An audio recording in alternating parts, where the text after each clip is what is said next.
Gecenin en sessiz saatinde. Gökyüzünün koyu lacivert örtüsü bozkırın üzerine ağır ağır serilirken, uzak bir yerden rüzgarın neredeyse duyulmayacak kadar hafif bir nefesi gelir.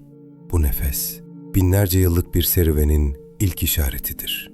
Henüz adı bile konmamış bir halkın, geleceğin büyük bir medeniyetine dönüşeceği yolculuğun en eski izi. Bozkır. Gündüzleri ateş gibi sıcak olur, geceleri ise adeta bir uyku efsanesi gibi serin ve yumuşaktır.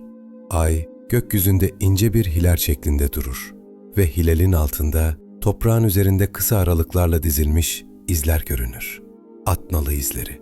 Tarihin henüz unutmadığı ama daha yazmadığı kadim bir yolculuğun işaretleri. Rüzgar, kuru otların arasından yavaşça geçer. Sanki bozkır çok eski bir masalı fısıldıyordur. Bu fısıltı, Oğuzların fısıltısıdır. Selçuklu'nun henüz doğmamış kalbinin ilk titreyişidir.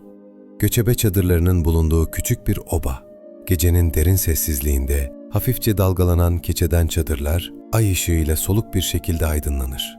Kimi çadırların önünde sönmek üzere olan ateşlerin közleri yavaş yavaş kızıl bir ışık verir. Duman geceye doğru ince bir çizgi halinde yükselir ve bozkırın serin rüzgarıyla karışarak kaybolur. Obanın içinde kimse konuşmaz. Her şey tarihin nefesini tutmuş gibi sakindir. Sadece atların hafif hırıltıları ve esen rüzgarın mırıltısı duyulur. Bu sessizlik yaklaşan bir destanın başlangıcıdır. Bir çadırın içinde yaşlı bir bilge, elinde eski bir değnekle ateşin başında oturur. Alevler hafifçe dans ederken bilgenin yüzüne vuran ışık samanın yüzlerini gösterir. Bu kişi Oğuzların kadim hafızası gibidir. Elinde tuttuğu her kelime binlerce yıldır bozkırın üzerinde dolaşan hikayelerin parçasıdır. Ve o gece boyunca sessizce düşünür. Kader bizleri nereye çağırıyor? Ateşin karşısında ise genç çocuklar uykuya dalmıştır. Çadırın dışında nöbet tutan birkaç Oğuz savaşçısı gecenin sessizliğine saygı gösterircesine neredeyse hiç kıpırdamaz. Gökyüzünde yıldızlar kadim Türk destanlarını anlatırmışçasına parlak görünür. Bu topraklarda bir soy yeşermektedir. Henüz kimse bilmez, henüz kimse tahmin etmez. Ama rüzgar Selçuklu adını yavaş yavaş taşımaya başlamıştır. Tıpkı uzak bir rüyanın gece içinde belirmesi gibi. Bozkırın ortasında başlayan bu sessiz çağrı, bir halkın kaderini değiştirecek, bir medeniyetin kapılarını aralayacak ve tarihin en sakin, en derin nefeslerinden birine dönüşecektir. Bugün, bu gecede Selçuklu'nun hikayesi rüzgara karışmış ilk duasını eder. Henüz hiçbir şey başlamamış gibi görünür. Ama büyük yolculuk çoktan başlamıştır. Bozkır'ın serin gecesi ağır ağır sabaha yaklaşırken, Oğuz çadırlarının her biri tıpkı uykuya dalmış bir dağ gibi sessizce duruyordu. Keçe çadırlarının üzerinde gece nemi birikmiş, ince damlalar ay ışığında gümüş gibi parıldıyordu. Uzakta, çoban ateşinin son kıvılcımları karanlığın içine karışmaya çalışıyordu. Duman gece göğüne doğru yavaşça yükselirken, her şey bir masalın içindeymiş gibi sakin, düzenli, kusursuz bir ritme sahipti.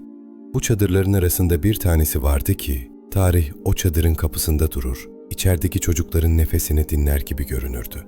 Çünkü bu çadırın içinde, ileride tüm bir soyun kaderini değiştirecek bir ışık yanmak üzereydi. İçeri gittiğinizde, keçeden örülmüş duvarlarda asılı küçük torbalar, eski yaylar, at eğerleri ve çocuklara ait minik oklar görürdünüz. Her bir eşya hem sade hem de anlamlıydı. Göçebe yaşamın en önemli özelliği, sadelik içinde derinlik, burada hissediliyordu. Çadırın ortasında kısık bir ateş yanıyordu. Alevler çok küçük, hatta neredeyse titrek bir hale gelmişti. Ama yine de o küçük ışık çadırın içini yumuşacık bir sıcaklıkla dolduruyordu. Alevlerin her hareketi çocukların yüzlerinde huzurlu bir gölge oluşturuyordu. İşte o çocuklardan biri sessizce nefes alan, derin bir uykuya dalmış küçük bir çocuk. İleride Selçuk Bey olarak bilinecek olan o kişi şimdi sadece bir Oğuz evladıdır. Bilge kişinin anlattığı masallarla büyüyen, geceleri gökyüzüne bakıp yıldızları dinleyen, at binmeyi daha yeni öğrenmeye başlayan bir çocuktur. Ama kader bazen en sessiz gecelerde bile geleceğin yankılarını fısıldar. Selçuk'un yanında uyuyan diğer çocuklar, kardeşler ve oba çocukları. Onlar da henüz farkında değildir. gece boyunca esen hafif rüzgar, bu çadırın üzerinde başka hiçbir yerde olmayan bir huzur bırakır. Dışarıda nöbet tutan genç Oğuz savaşçısı, çadırın önünden yavaşça geçerken içeriye bir an bakar, gülümser. Çünkü bu çocukların gözlerinde, ileride büyük işler başaracak insanların sakin bir parıltısı vardır.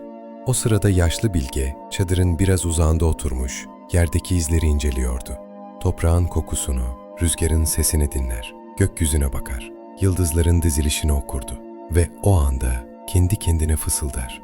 Bazı yolculuklar henüz başlamadan kaderini yazar. Sabahın ilk ışıkları çadırın keçesinden süzülmeye başladığında bozkırın üzerinde ince bir sis tabakası belirdi. Her şey, her görüntü, her ses bir destanın en yavaş şekilde açılan kapısı gibiydi. Selçuk başını hafifçe kaldırdı. Gözleri henüz tam açılmamıştı ama sabahın serinliğini hissetti. Küçük bir çocuktu ama bir soyun ışığı onunla birlikte doğuyordu. Bu bölümde zaman, gece ile sabah arasındaki o ince çizgide duruyor gibiydi. Her şey ağır, yumuşak, uyku getirici bir ritimde ilerliyordu. Ve bozkır, o büyük, sessiz öğretmen, yine kendi dilinde bir şey söylüyordu. Işık önce çadırda doğar, sonra bütün dünyayı aydınlatır. Gün, bozkırın üzerinde ağır ağır yükselirken, gölgeler yavaşça kısalıyor, gece boyunca soğuyan toprak yeni güne ısınıyordu. Oğuz obasının her köşesinde küçük bir hareketlilik vardı. Fakat her şey yine de sakin, düzenli ve sessizdi. Çünkü bu halk gürültüyle değil, sessizlikle büyüyen bir milletti. İşte o sabahlardan birinde henüz genç bir delikanlı olan Selçuk, obanın dışına doğru yalnız bir yürüyüşe çıktı. Ayakkabısının altında ezilen kuru otların hışırtısı bile rüzgara karışıyor, duyulmaz hale geliyordu. Sanki bozkır ona hiçbir sesin gerekmediğini söylüyor gibiydi. Selçuk yürüdükçe gözleri uzaklara, sonsuz gibi görünen ufka doğru bakıyordu. Bir liderin gözleri böyle olur. Henüz adı duyulmamış olsa bile kaderi çoktan yazılmıştır. Yaşlı bilge çadırın önünden bu yürüyüşü izledi. Gözlerini kısmış, içinden yavaşça konuşuyordu. Rüzgarın yönünü okuyan, kaderin yönünü de okur. Selçuk'un adımlarında bir kararlılık vardı. Ama bu kararlılık, gençliğin aceleciliği değil, bir liderin sessiz olgunluğuydu. Her adım ağır, her nefes sakin, her hareket sanki yüzyıllar sonrasının gölgesini taşıyordu. Bozkır'ın sınırına ulaştığında, etrafında sadece rüzgarın hafif esintisi ve uzaktaki dağların silik çizgisi vardı. Selçuk gözlerini kapattı. Rüzgarın yüzüne dokunuşunu hissetti. O an sanki bozkır ona konuştu. Yolun uzun olacak ama yalnız olmayacaksın. Derin bir nefes aldı. Bu nefes ileride koca bir soyun nefesine dönüşecekti. O sırada obanın diğer gençleri de çevrede dolaşıyordu. Kimisi atlarla ilgileniyor, kimisi ok uçlarını sivriltiyordu. Ama Selçuk'un yürüyüşü herkesin fark ettiği farklı bir sessizlik taşıyordu. Onların arasında bir lider doğuyordu ve liderler kalabalıkların ortasında değil, sessiz yürüyüşlerinde büyürler. Selçuk geri dönerken güneş tamamen yükselmişti. Bozkırın sarı tonları sabah ışığıyla yumuşacık bir hale bürünmüştü. Obanın girişine yaklaştığında yaşlı bilge elindeki değneğe dayanmış halde ona doğru baktı. "Selçuk," dedi yavaşça, "bazen bir halkın kaderi bir kişinin sessiz adımlarında belirir." Selçuk başını hafifçe eğdi. Ne fazla kibir, ne gereksiz gurur. Sadece sakin bir kabulleniş. O an tarihte ilk kez farkında olmadan Selçuklu'nun gireceği bir adım daha atıldı. Bozkır yine sessizliğine döndü. Rüzgar hafifledi. Ve bu yürüyüş bir halkın kaderini değiştirecek yolculuğun ilk işareti oldu. Bozkır'ın sonsuz sessizliğinden ayrılıp yeni bir ufka doğru yürümek. Sadece bir yolculuk değil, bir ruh halidir. Köklerinden kopup gitmek değil, köklerini taşıyarak yeni diyarlara açılmaktır. Selçuk ve çevresindeki oba zamanla Horasan'ın geniş topraklarına doğru ilerlemeye başladı. Bu hareket yüksek seslerle, çarpıcı çığlıklarla ya da aceleyle yapılmadı. Her şey bir rüzgarın yön değiştirmesi gibi yavaş ve doğal şekilde gerçekleşti. Göçebe çadırları söküldü. Atların yeleleri tarandı. Develere yükler bağlandı. Ama tüm bu hazırlıklar bile bir fısıltı kadar sakindi. Çünkü Oğuz halkı göç etmeyi yüzyıllardır aynı dinginlikte yapıyordu. Geceleri çadırların arasından yükselen hafif duman gökyüzünün karanlığına karışıyor. Gündüzleri ise bozkırın üzerine serilen güneş yolculuğu altın bir örtü gibi aydınlatıyordu. Selçuk'un önderliğinde ilerleyen bu halk batıya doğru yürürken aslında kendi kaderine doğru da yürüyordu. Uzaktan görünen dağlar sabah sislerinin arasından ağır ağır beliriyordu. Dağların altına doğru uzanan yollar geçmişi geleceğe bağlayan ince bir ip gibiydi. Bu topraklarda ilk kez göç eden Oğuzlar dağların heybetine bakıp sessizce ilerlediler. Ama Selçuk dağlara baktığında farklı bir şey hissediyordu. Sanki dağların ardında onu çağıran bir ışık vardı. Bazen gözlerini kapatır, rüzgarın yönünü dinler ve içinden geçen o sessiz soruyu tekrar ederdi. Bizi orada ne bekliyor? Dağların arkasında yeni topraklar, yeni şehirler, yeni kaderler vardı. Ama bütün bunlar henüz sadece bir hayaldi. Gece ateşinin başında anlatılan masallar gibiydi. Anlamlı ama belirsiz. Günler geçtikçe topraklar değişmeye başladı. Çalıların yerini geniş vadiler, vadilerin yerini bereketli nehirler aldı. Nehirlerin akışı bile rahattı. Uykuya çağıran bir şarkı gibi. Dingin, tekrarlayan, düzenli. Oğuzlar bu topraklara vardıklarında herkes derin bir nefes aldı. Çünkü burası göçebe hayatın alışkın olduğu bozkırlardan çok farklıydı. Ama en çok Selçuk düşündü. Bu topraklar hem güvenli hem de yeni bir başlangıç için doğru yer gibi görünüyordu. Geceleri nehir kıyısında ateş yakıldığında alevlerin dansını izleyen oba halkı rüzgarın taşıdığı bir tını duyuyordu. Sanki nehir bile onlara bir şey söylüyordu. Yolunuz doğru, devam edin. Her göçün bir yönü, bir sebebi, bir çağrısı vardır. Selçuk ve halkı için bu çağrı batıdan geliyordu. Henüz kimse bunu tam anlatamasa da geceleri yıldızlara bakan yaşlı bilgeler bile aynı hissi taşıyordu. Batı, derdi bilge. Sanki bizi bekleyen bir sır var orada. Bu sır, Selçuklu'nun kuracağı büyük medeniyetin ilk işaretiydi. Ama henüz kimse farkında değildi. Göç kervanı gece ve gündüz demeden yavaşça ilerledi. Her adım, her nefes, tarihin yeni bir sayfasını açıyordu. Bu topraklara adım atan Oğuz halkı, farkında olmadan Selçuklu İmparatorluğu'nun ilk temellerini atıyordu. Sessizce, yumuşak bir ritimle, tıpkı derin bir uykuya dalar gibi. Maveraün Nehir'in serin sularını arkasında bırakan Oğuz obaları. Yolculuklarına devam ettikçe farklı bir havanın içine girdiklerini hissetmeye başladılar. Rüzgar aynı rüzgardı, toprak aynı topraktı. Ama havada açıklayamadıkları bir yoğunluk vardı. Sanki doğu ile batı arasına örülmüş görünmez bir perde ve o perdenin ardında iki büyük gücün sessiz gölgeleri dolaşıyordu. Bu gölgelerden biri yeni yükselen Selçuklu soyunun gölgesiydi. Diğeri ise dönemin en güçlü devletlerinden biri olan Gaznelilerdi. Fakat bu iki gölge geceyle sabah arasındaki o ince çizgi gibi birbirine yaklaşırken bile büyük bir sessizliği koruyordu. Bozkırın üzerinde bu kez rüzgar daha ağır esiyordu. Atlar daha dikkatli ilerliyor. Oba halkı daha temkinli davranıyordu. Kimse korkudan değil, kaderin yaklaşan adımlarını hissettiği için. Akşam olduğunda ateşin başında oturan yaşlı bilge, elindeki değneği yere yavaşça bastırıp konuştu. Her büyük yolculuk bir sınavdan geçer. Bu söz, ateşin üzerinde yükselen dumanla birlikte geceye karıştı. Kimse yüksek sesle bir şey söylemedi. Ama herkes içinden aynı şeyi düşündü. Zamanı geliyor. Selçuk da aynı düşünceyle ufka baktı. Onun gözlerinde korku yoktu.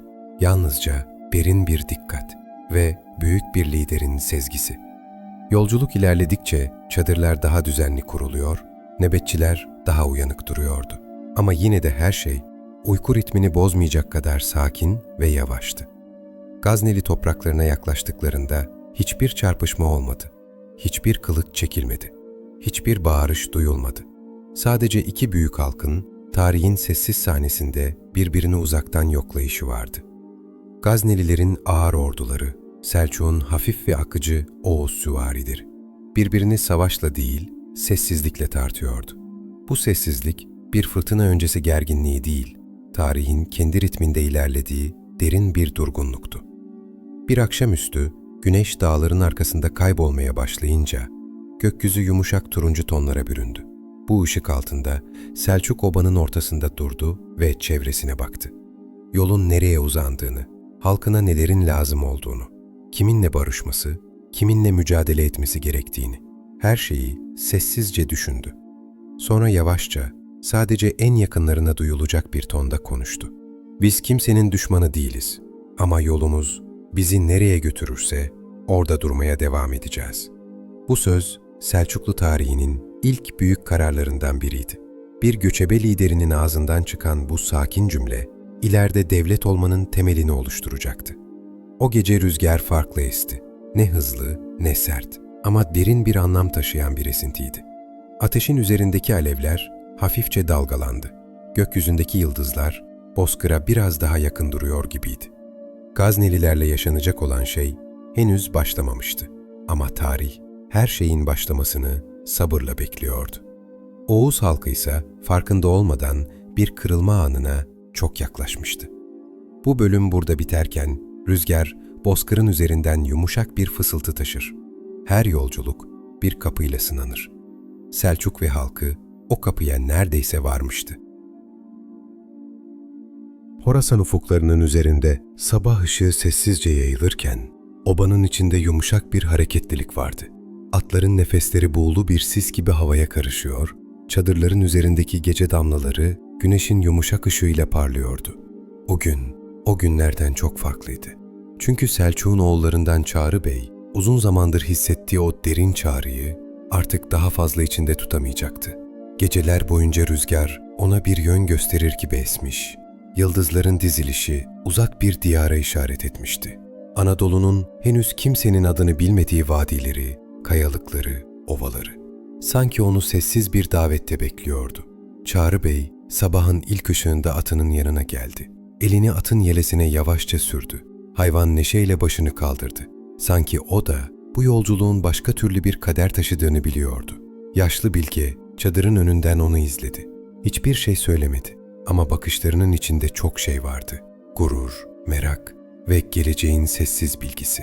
Selçuk oğlunun yanına yaklaştı. Konuşmadılar. İkisinin de yüzünde aynı ifade vardı. Bu yolculuğun çok önemli olduğunu biliyorlardı. Çağrı atının üzerine yavaşça bindi. Gökyüzünde hafifçe esen rüzgar, onun pelerinini yere paralel bir çizgi gibi savurdu. Rüzgarın taşıdığı serinlik, bozkırın derinlerine karıştı. Obadaki herkes sessizce onu izliyordu. Bu sessizlik, korkudan değil, büyük bir şeyin başladığını hissetmenin doğal sonucuydu. Çağrı atını batıya doğru sürdü. Tek başına değil ama az bir birlikle, hızlı, hafif ve sessiz bir yolculuk için yola çıktı. Horasan'dan ayrılırken toprak sanki ayaklarının altında farklı bir ritimde titreşiyordu. Günler geçti, geceler geçti. Kervanın küçük ateşleri her gece başka bir vadide yandı. Gökyüzü her gece başka bir hikayeye dönüştü. Yıldızlar Çağrı'nın yolunu işaret eden bir harita gibiydi. Vadilerden geçtiler. Sarp kayalıkların arasından ilerlediler. Karanlık ormanları sessizce aştılar. Her yerde yeni bir toprağın kokusu vardı. Ve sonra, günlerden bir gün, Çağrı yüksek bir tepenin zirvesine çıktı. Tırmandığı tepenin üzerinden baktığında, uzaklara kadar uzanan geniş topraklar gördü. Yeşilin en yumuşak tonlarıyla kaplı ovalar, derin vadiler, sessizce akıp giden nehirler, dağların gölgesinde kaybolan yollar. Bu manzara nefesini kesmedi. Tam aksine ruhunu derin bir huzura boğdu. Çünkü gördüğü şey bir toprak parçası değildi, kaderdi. Yavaşça atından indi, eliyle toprağa dokundu. Rüzgar saçlarının arasından sessiz bir şarkı gibi geçti. Ve o an tarih boyunca unutulmayacak cümlesini söyledi. Ama bağırarak değil, bir sır verir gibi, yalnızca kendi duyacağı kadar sakin. Burası fethedilecek bir ülkedir. Bu söz sadece bir cümle değildi. Bozkırın derinliklerine yazılmış kadim bir kehanetin doğrulanışı gibiydi. Çağrı Bey o gün Anadolu'nun kapılarını gördü ve gördüğü şey bir savaş alanı değil, kök salınacak, büyünecek uygarlaşılacak bir rüyaydı. Geri döndüğünde Selçuklu'nun kaderi değişecekti. Ama o an tepede tek başına dururken rüzgar ona başka bir şey fısıldıyordu. Her fatih önce gönlünde fetheder ve Çağrı gönlünde çoktan fethetmişti.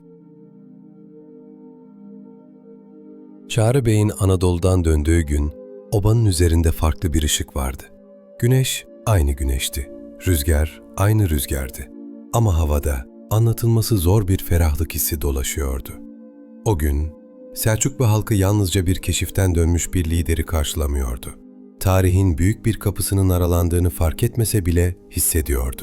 Selçuk Bey'in iki oğlu Tuğrul ve Çağrı artık sıradan bir oba halkının çocukları değildi. Kader onları geleceğin iki büyük direği haline getiriyordu. Ve bu direklerin en önemlisi Tuğrul Bey'di. Tuğrul, genç yaşlardan itibaren sakin görünüşü, dengeli tavrı ve ölçülü konuşmasıyla dikkat çekmişti. Savaş meydanlarında hızlı, fakat karar verirken ağırdı. Sözleri azdı ama her kelimesi gece boyunca ateşte kalan bir köz gibi anlam taşırdı. Bir liderin göstergesi çoğu zaman sesinin yüksekliği değildir. Bazen en büyük liderlik en sessiz anda ortaya çıkar. Tuğrul da böyle bir liderdi. Obanın içinde kimse farkına varmadan. Günlük düzen Tuğrul'un varlığıyla yumuşak bir biçimde şekillenmeye başlamıştı. Çadırlar daha planlı kuruluyor. Göç yolları daha akıllıca belirleniyor. Anlaşmazlıklar daha hızlı çözülüyordu. Tuğrul'un sakinliği halkının huzurunu artıran görünmez bir rüzgar gibiydi.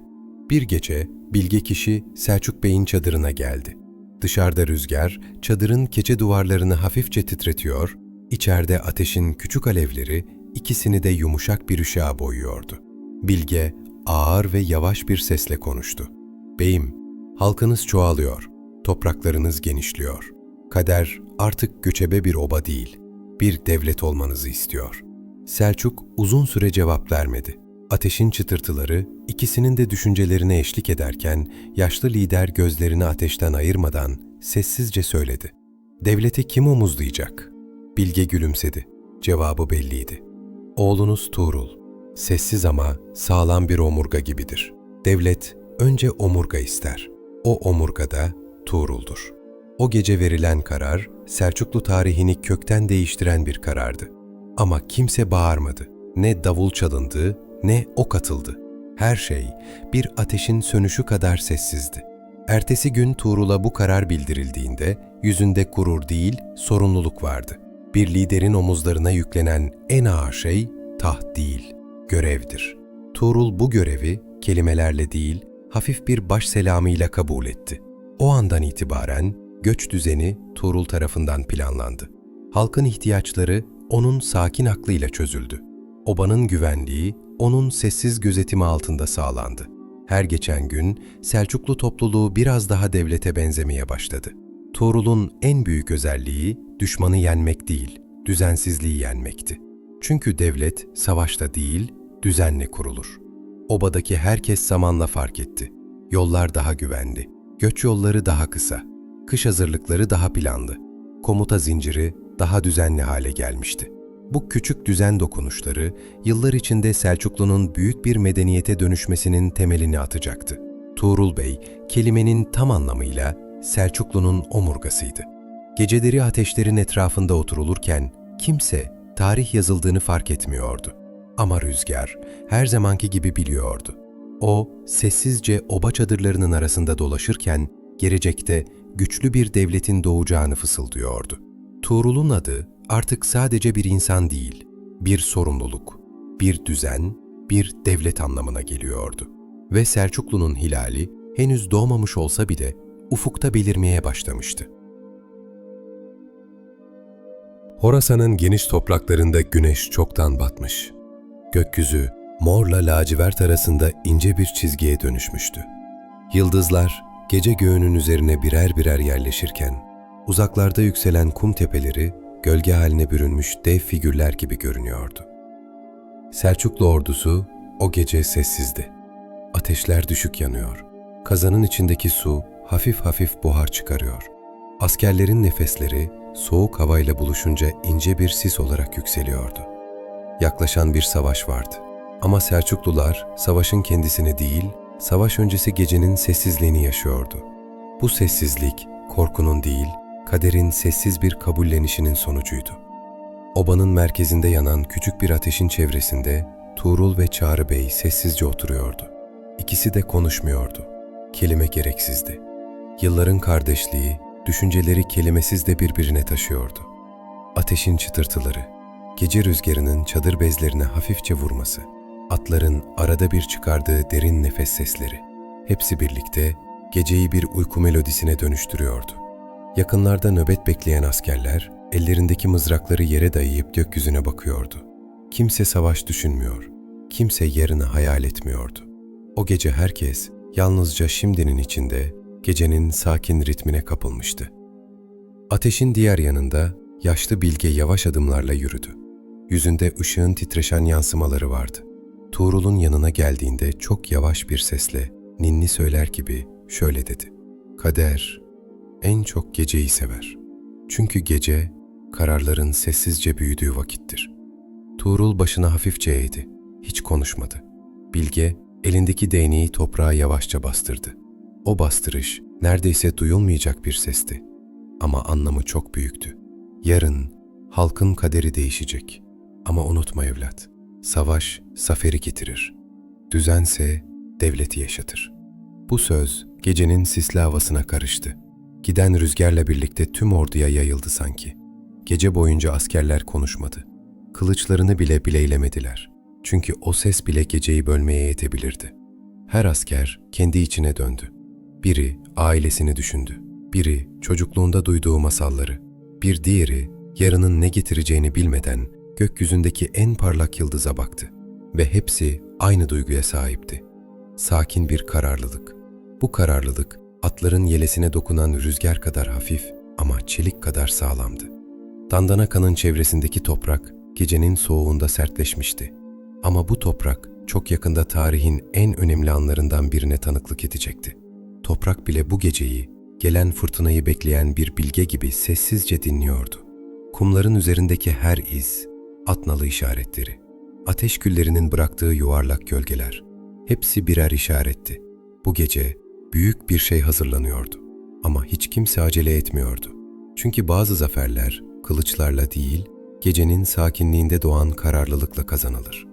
Gecenin en geç saatlerinde Tuğrul tek başına kervanın dışına doğru yürüdü. Ay ışığı zırhına ince bir parlaklık veriyordu.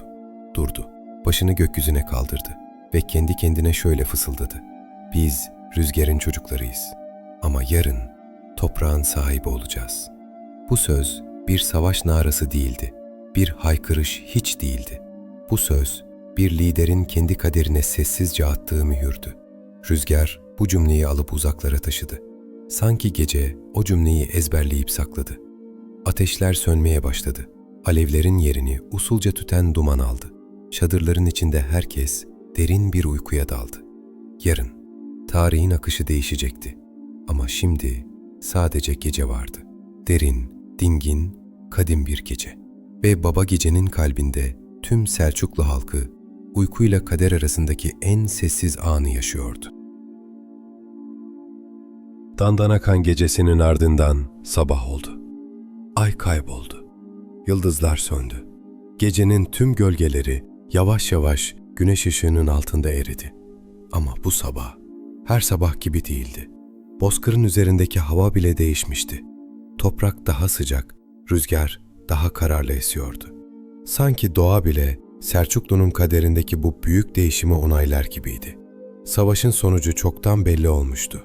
Ama bu belgeselde savaştan söz etmeyeceğiz. Çünkü gerçek zafer kılıçların çarpışmasında değil, savaş sonrasındaki sessizlikte ortaya çıkar. Savaş alanını çevreleyen toprak, gecenin soğuğundan kurtulup güneşin sıcaklığıyla yumuşarken, Selçuklu ordusu yavaş adımlarla bir araya geldi. Ne bağırış vardı, ne sevinç naraları, ne de yüksek sesli konuşmalar. Sadece derin bir nefes alan bir halkın sakinliği. Askerler birbirlerinin gözlerine baktı. Kimse kelimeye ihtiyaç duymadı. Gözlerde tek bir şey yazıyordu: "Artık başardık." Tuğrul Bey, savaş alanından uzak bir tepede duruyordu. Hafifçe yükselen sabah sisi zırhının üzerinde küçük ışık parçaları gibi titreşiyordu. Aşağıdaki topraklara bakarken gözlerinde bir değişim vardı. Artık o sadece bir oba beyinin oğlu değildi. Artık sadece bir lider değildi. Bu sabah Tuğrul Bey, devletin omurgasını taşımaya başlayan kişi olmuştu. Yanında duran Çağrı Bey, yavaşça ona yaklaşarak çok sakin bir sesle şöyle dedi. "Abi, dün gece tarih sessizce yer değiştirdi." Tuğrul cevap vermedi. Sadece gözlerini kapatıp Rüzgar'ı dinledi. Rüzgar ona bir şey söylüyordu. Sessiz ama güçlü bir şey. "Şimdi başlıyorsun." Obaya döndüklerinde yaşlı bilge onları karşıladı.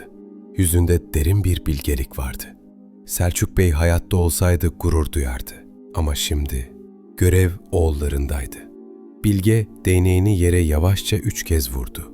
Bu ritim sanki toprağın derinliklerine işlenen bir mühür gibiydi.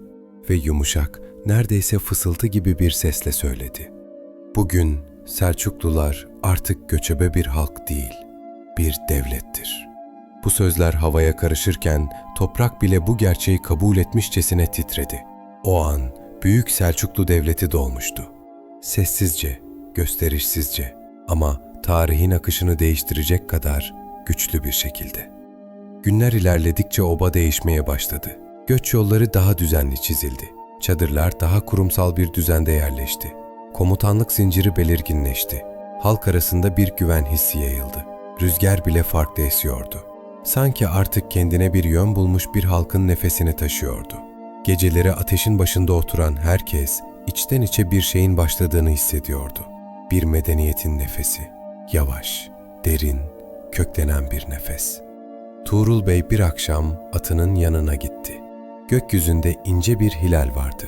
Selçuklu'nun sembolü henüz doğmamıştı belki. Ama hilalin o geceki duruşunda bir işaret vardı. Tuğrul hilali uzun uzun izledi. Sanki gökyüzü onunla konuşuyordu. "Ben artık sizin gökyüzünüzüm. Siz de benim yeryüzümsünüz." Bu fısıltı Selçuklu'nun geleceğinin ilk işaretiydi. Ve o gece tarihin en büyük medeniyetlerinden biri sessizce, dingince doğdu. Büyük Selçuklu Devleti doğduktan sonra tıpkı yeni doğmuş bir çocuk gibi sessiz, hassas ve korunmaya muhtaçtı. Bu medeniyetin yumuşak nefesi henüz tam güçlenmemişti. İşte o anda tarihin içinden sessiz bir bilge çıktı. Adı Hasan bin Ali, Nizamül Mülk. Onun gelişi bir gürültüyle olmadı. Ne savaş kazandı, ne kılıç kuşandı. O savaş meydanlarının değil, bilginin, düzenin ve adaletin lideriydi. Gece ateşinin başında Tuğrul Bey onun sözlerini dinlerken ateşin yansımaları yüzlerinde küçük bir gölge oyunu yaratıyordu.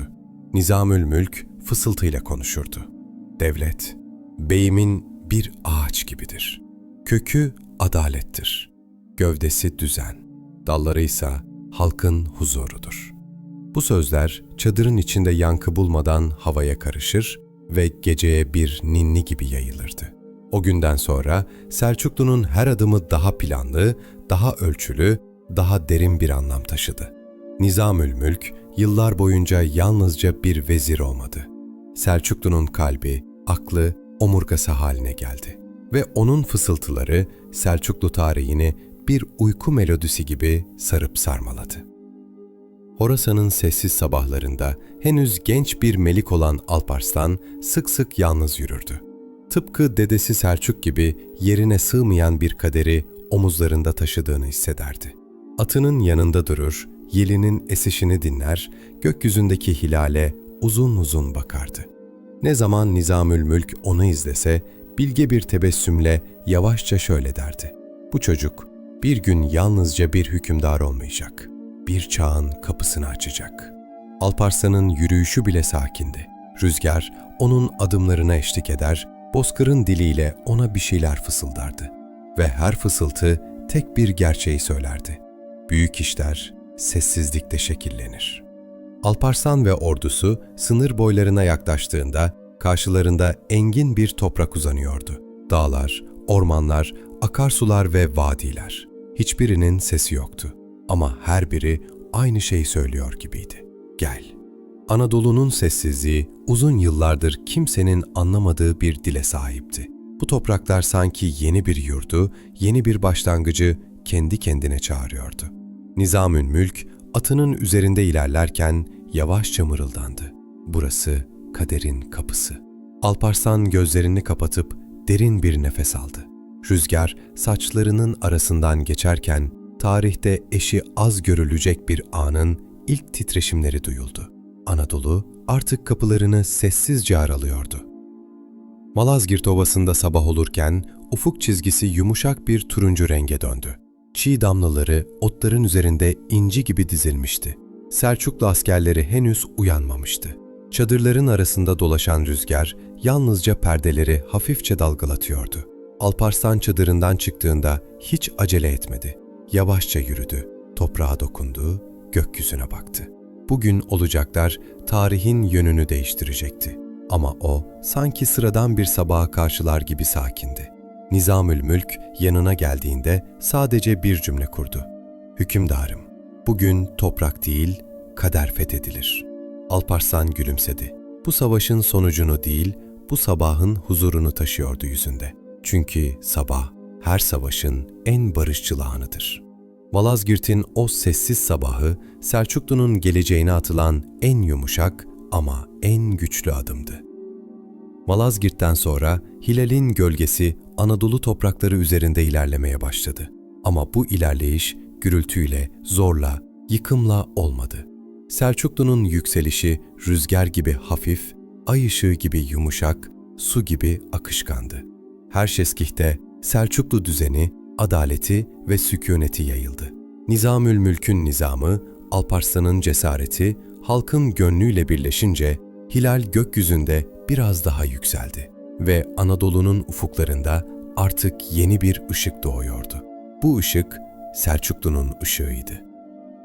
Zaman yavaşladı, yıllar geçti. Savaşlar unutuldu, göç yolları silindi. Ama Selçuklu'nun bıraktığı iz, bozkırın rüzgarında hala taşınıyordu. Medreselerin sessiz koridorlarında ilim çoğaldı. Kervansarayların taş duvarlarında ticaretin sıcak nefesi duyuldu. Anadolu'nun minarelerinden yükselen ses, gecenin ortasında bir ninni gibi topraklara huzur yaydı. Selçuklu bir devlet olmaktan çıktı. Bir medeniyet oldu. Bir kus, bir nefes, bir rüya. Ve bu rüya, uykuya dalan izleyicinin kalbine yavaşça işleyen bir melodiydi. Rüzgar hala aynı fısıltıyı taşıyordu. Her yükseliş bir hikayedir. Her hikaye bir nefes ve her nefes sonsuzluğa karışır. Selçuklu'nun rüyası işte böyle sona ermedi. Sadece tarihe karışarak sonsuzluğa doğru akmaya devam etti.